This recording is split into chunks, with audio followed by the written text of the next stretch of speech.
مامانت ببین چه زخمی کرده اینجاشون. بیا یه دقیقه اینجا نگاه کن، عکس بندازی اونجا نگاه کن. این پسر خوشگلی که شما دارین نگاه میکنین با این چشای خوشگلش، ایشون به کار خیلی بزرگ کرده و اونم اینه که سلام از 4 طبقه افتاده پایین و الان سر و مرو گنده است و داره ما رو بیچاره میکنه اینجا. بچه مواظبش باشین. بیا اینجا ببینم. بچه ها هم بعدشون میاد، نمیدونم چرا. بچه ها خیلی زلالن. خیلی خوش اومدین. از کجا میره؟ محمد جان پولی که الان 1 هفته است میگی من بده، حداقل بچه رو نگه دار. چی شده تعریف کنی واسه اون از 4 طبقه افتاده پایین؟ بله. چجوری تعریف کنی ببینیم؟ کی چجوری؟ بهمن بود، 6 بهمن.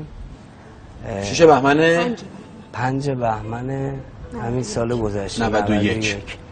دوتایی تو خونه تنها بودیم. نزدیک دربی پرسپولیس استقلال بود. آره دیگه یه روز مونده بود که بازی رو ببینیم. شیطونی میکرد همینجوری مدام منو بذارین بالا رو اوپن و به اصطلاح لبه پنجره آشپزخونه بود. اونجا میذاشتمش، من گاهی همینطوری بازی میکرد. این دره هم که باز میشد یه توری داره، یه در توری هم پشتش هست و خود محکم بود. به هوای اون من به حال یه خود بی‌احتیاطی کردم، ولش کردم دره رو. خودش هم که بازی میکرد، این طرف میمد سمت سینک، این طرف هم به اصطلاح سمت این هود چراغش روشن کنه خاموش کنه اینا. به حال اینجوری خوشش میاد دیگه. همین مشغول بود دیگه، هم ولش کردم. منم حواسم پرت شد چون به خودم به جمعم اینجوری در باز شد و رفت پایین. از طبقه 4 افتاده 3 پایین. طبقه که ما میشینیم، یعنی ما طبقه 3 میشینیم، یه طبقه هم پارکینگ داریم که بعد افتاد کجا؟ تو کوچه، تو پیاده رو افتاد وسط کوچه؟ آره تو پیاده رو افتاد، خیابونه. شما کجا بودی؟ من خرید بودم، نبودم. یا اول مثلا فکر کنم شما میرسیدین صحنه رو میدیدی. نه دیگه بهم زنگ زد گفتش که دم خیلی مضطربه، گفتش که بیا امیر محمد از پنجره افتاده رفته. محمد نزنیشا، نگهش دار، بچه گناه داره. ولی یه تنه هممونو حریف ماشاءالله.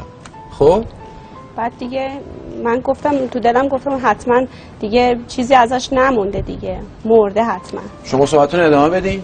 خب بعد اومدم و دیدم که نه هیچ چیز خاصی نیستش. اون لحظه اول گفتم که خب حتما خونی شده خیلی و سر روش مثلا زخمه و دیگه بلد نیستم بچه داری کن.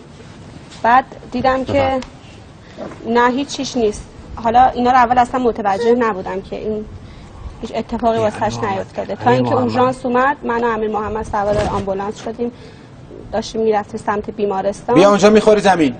دیدم که این اصلا هیچ اتفاقی واسش نیفتاده، صحیح و سالمه. برو بگیرش، برو بگیرش. این بچه امانتی پیش ما.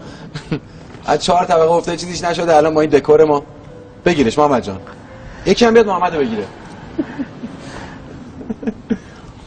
خب هیچ دیگه. بعد رسیدیم بیمارستان و دکترها اومدن بالا سرش و اصلا دکترها مونده بودن. ببینم افتاد وسط کوچه امیر محمد طبقه 4.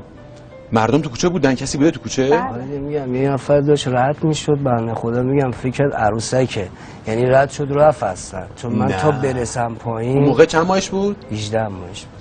کوچیک‌ترم بود. آره فکر کرد عروسک اولش رد شد. فکر آره دیگه، چون برگشت و دید من اینو برداشتم گفت آقا عروسک نیست این. گفتم بچه است. آقا من سوالی دارم، این چیزی که شما میگین دیگه مثلا 20 متر ارتفاع بوده؟ بله 20 متر هست دیگه. بله. از 20 متر ارتفاع وقتی امیر محمد افتاده هیچ چیش نشد؟ هیچ اینقدرم خوب بیهوش نشد؟ نه فقط از حال رفت، اینطوری لمس حالت بود. چون من ورش که داشتم اینطوری افتاده بود، همچنان لمس بود. چی فکر کردی؟ پله اومدی پایین گفتی چی شد؟ گفتم موری خودم دیدم داشت میافتاد دیگه. یعنی من به این فاصله که سرمو برگردوندم اینطوری دوباره برگشتم دیدم نیست. نگاه که کردم دیدم اینجوری داره با سینه داره میره زمین. یعنی لحظه‌ای که داشت میرفت پایینم با چشات دیدم. یه متر مونده بود بیفته رو دیدم. چقدر وحش. خوب شما نبودی اون موقع. اینم نبود. آره دیگه دویدم خودم که برش ولی تو پله ها با این نگاه میرفتی که بچه‌م رفت. تموم شد. اصلا همونجا گفتم مرده دیگه. یا بعد رفتم که برش. یعنی وقتی بغلش کردی میتونه حرف بزنه؟ نه دیگه میگم لمس شده بود. حتی فقط بغلش که کردم 2-3 دفعه شاید اصلا همینجوری که بدنش شل بوده لمس بوده خور زمین کمک کرده نه 100% اینطوری بوده، سبک شده دیگه، یعنی سبک بوده که اینطوری شد. اصلا که دلالی که این اتفاق میفته چون بدن سفت میشه منقبض میشه دیگه گربه اینجوری گربه از سیمتری نزدیکش نمیشه شل میخوره زمین بالا میشه میده نه آقای علی خانی، خدا به ملائکه‌اش گفت امیر محمد رو سوار بالتون کنید بزنید زمین. عموش هم شهید. یه چیزی گفتی حال من رو بگیرید؟ نه یعنی میخوام بگم که یعنی خدا به حتما فرشته‌ها گفتش که امیر محمد رو بذارید زمین که خانم برگ از درخت نمیفته بدون اذنش، بدون تاییدش، بدون آخه امضاش. چند روز قبلش باباش نشسته بودیم همینطوری صحبت میکردیم به گفتش که خدای معجزات به ما نشون بده.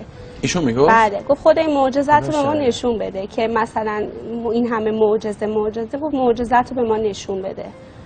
خدا نشون داد. چرا شاکی بودی؟ آره خوبه واقعا. روزگاری خوبه. قشنگ واقعا اینو گفتم. بله. خدا شاهده. به خدا قسم گفتم.